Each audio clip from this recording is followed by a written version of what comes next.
ఇప్పటి వరకు నా కొడుకులకి 5 మందికి ఎవరికి పెళ్లి కాలేదే. ఈ అమ్మాయి వచ్చి అత్తయ్య అత్తయ్య అని పాదాలు వచ్చేస్తా ఉంది. ఎవరి అమ్మాయి? నా బిడ్డలకి ఒక్కరికి కూడా పెళ్లి కాలేదే, ఎందుకు అత్తయ్య అంటూ ఉంది. లేచి కూర్చున్నారు. ఎంత లోపల ఎడిబాసు దేవసేనతో మాట్లాడుతున్నాడు. ఓయ్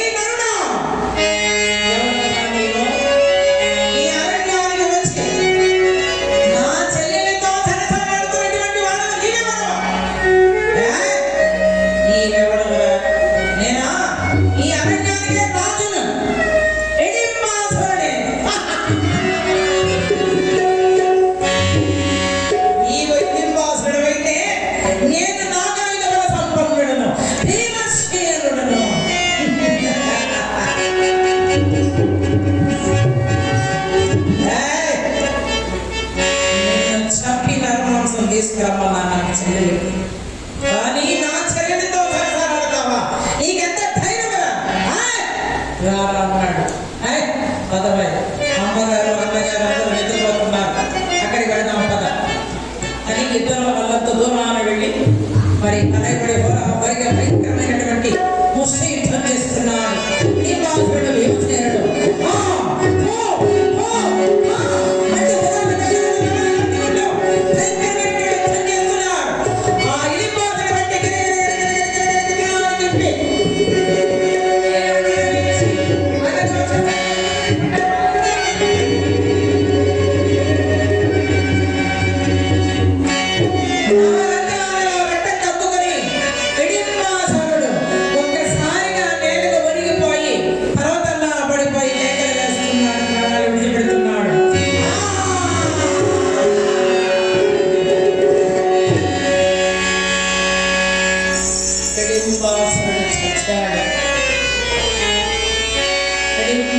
చచ్చిన తర్వాత మహాతల్లి ఎడిమి పాదాలు ఒత్తుతా ఉందంట కొంతదేవికి. అమ్మా, నా బిడ్డలకి ఇంతవరకు పెళ్లి కాలేదే, నీకు నువ్వెవరు తల్లి పాదాలు ఒత్తుతున్నావు అత్తయ్య అత్తయ్య అంట. ఎవరు నా కొడుకులు నీ భర్త? ఇదిగో అత్తయ్య అని భీముడు చూపించిందట. మాయావి రాక్షసి, నీకు నేను భర్తనా? పెడతావా లేదా అన్నాడు. అత్తయ్య చూడన్నయ్య, ఇతనే నాకు భర్త, మీరైనా దగ్గర ఉండి నాకు పెళ్లి చేయాలి మాకిద్దరికి. మా అన్నయ్య ఉన్నవాడు కూడా మా అన్నయ్య చంపేశాడు, నీకు కుమారుడు. మా అన్నయ్య అప్పుడు వెళ్ళిపోయినాడు, ఇంకెవరు లేదు నాకు దిక్కు, మీరు తప్పించుకొని ఆధార మీద పడిపోయిందట. ఆయన భీమసేన అమ్మాయి మోసించుకోవడా, వాళ్ళ అన్నయ్యని కూడా చంపేశావరా, ఎంత అమ్మాయికి రాలా కాబట్టి కావాలి అమ్మాయిని పెళ్లి చేసుకోరా అంది కొంతిదేవి. అమ్మా, అది మనిషి కాదమ్మా, రాక్షసమ్మా, దాన్ని కూడా పెళ్లి చేసుకోమంటున్నావు. పెళ్లి చేసుకుంటే నీ మాట విని పక్కన పడుకోనంటే ఏ అర్ధరాత్రి ఆకలి వేసిననుకో, తినేసిననుకో, కొడుకో గిడుకో అంటే కొడుకులే గిడుకులు. కాబట్టి నేను పెళ్లి చేసుకోనమ్మా అన్నాడు. సరే నాయన, ధర్మరాజు మాట మీద ఉంటాడని ధర్మరాజు చెబుతున్నాడు. నాయన భీమసేన సోదర, ఆ అమ్మాయి ఎంత అమ్మాయి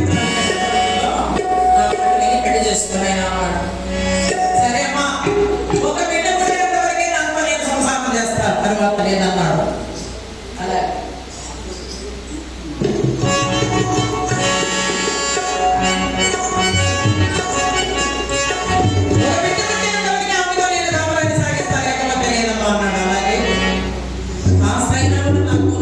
అదృష్టాన్ని కలిగజేశారు. చాలా సంతోషమని ఒప్పుకుంది. అక్కడికక్కడే పూలమాలలు ప్రొటెక్షన్ చేసి ఒకరి మెడలో గాంధర్వ వివాహం చేసుకున్నారు. సంతోషంగా పెళ్లి అయిపోయింది, భార్యను తీసుకున్నారు. మరి ఎడిపి అనుకోండి, ఇక్కడ చాలాసేపు అయ్యా, ఇక్కడ దగ్గరలో శాలిహోత్రి ఆశ్రమం ఉంది. అక్కడ ఒక కొలను, ఒక చెట్టు ఉంది. ఆ కొలంలో నీళ్లు తాగి ఆ చెట్టు కింద పడుకుంటే ఆకలి తప్పలు ఉండవత్తయ్య, అక్కడికి వెళ్ళిపోదాం కదండి అని ఎడిపి పాండవులు తీసుకొని వెళ్ళిపోయిందండి. అక్కడికి కొద్ది రోజులు అక్కడ కాలక్షేపం చేశారు. వ్యాసుల వారు వచ్చారు. వచ్చి అమ్మా, మొదటిసారిగా పెళ్లి చేసుకున్నారు. తమలపాయిక అనేటటువంటి గంధర్వ కాంత ఈ ఎడిపి ముందు జన్మలో గంధర్వ కాంత మొదటిసారిగా పెళ్లి చేసుకున్నారు. దేవుడికి మంచి అమ్మాయిని పెళ్లి చేసుకున్నారమ్మా. చాలా సంతోషము. ఇక్కడ మీరు ఉన్నదండి. ఈ ప్రక్కన ఏకచక్రపు అగ్రహారం ఉంది, అక్కడికి వెళ్ళండి. అక్కడే ఉండండి బ్రాహ్మణ రూపాలతో. నేను అక్కడికి వచ్చిన తర్వాత ఎక్కడికి వెళ్ళాలో ఏం చేయాలో తర్వాత మీకు చెప్తాను. ప్రస్తుతం బ్రాహ్మణ రూపాలలో ఏకచక్రపు అగ్రహారాలకు వెళ్ళండి. పాండవులు బ్రాహ్మణ రూపాలతో బయలుదేరారు. ఈ మహాతల్లి ఎదింది ఒక బిడ్డ పుట్టేంత వరకే ఉంటానంది కాబట్టి ఆమె సద్యోగర్భమున, సద్యోగర్భము భగవంతుడు ప్రసాదించాడు అనుకో. సద్యోగర్భమున ఒక చక్కనైనటువంటి కుమారుడు జన్మించాడు.